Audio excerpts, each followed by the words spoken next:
Hello, I'm Sue, and I'm so glad that you've joined me for today's story in a bag. Let's have a look in my bag. Oh, what's this? Oh, it's a king's crown. Oh, that feels nice. What else is in my bag? Oh, here's a Bible.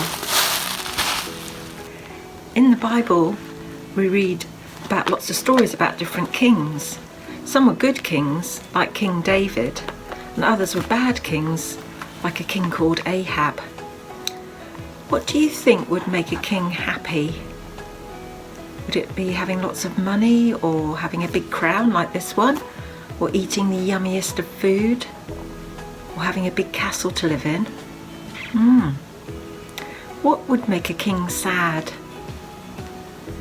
I think being all alone, or not having any friends, people not listening to him, or not having nice clothes to wear, or losing wars that he was fighting.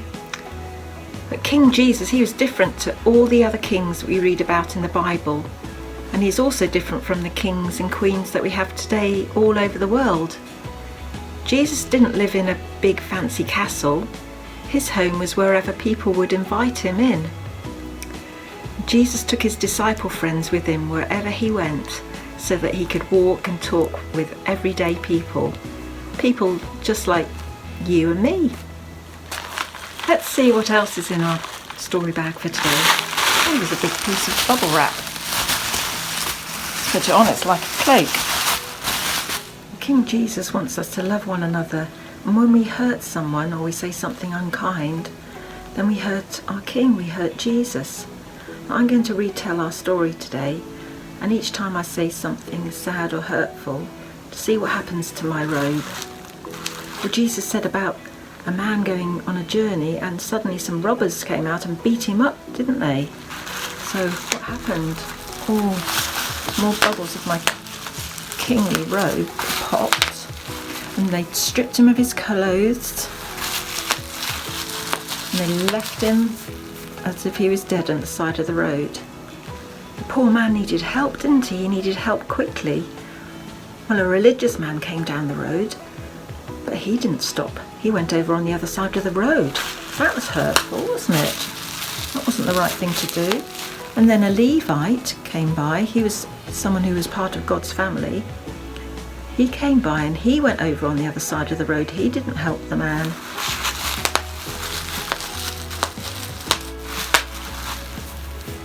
But then another man came along. It was a Samaritan man, and he wasn't one of God's people, but he stopped to help the man. The Samaritan man felt sorry for the poor man on the side of the road who was hurt. So let's see what's left in my bag. Oh, I've got some bubbles.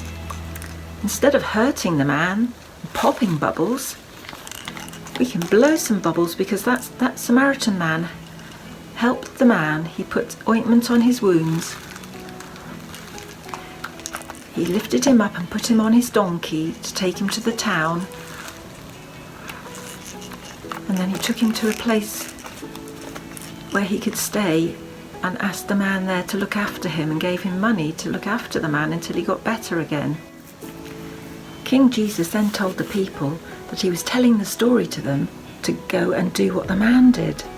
So let's remember this the next time our brother or sister or our friend or a neighbour needs help.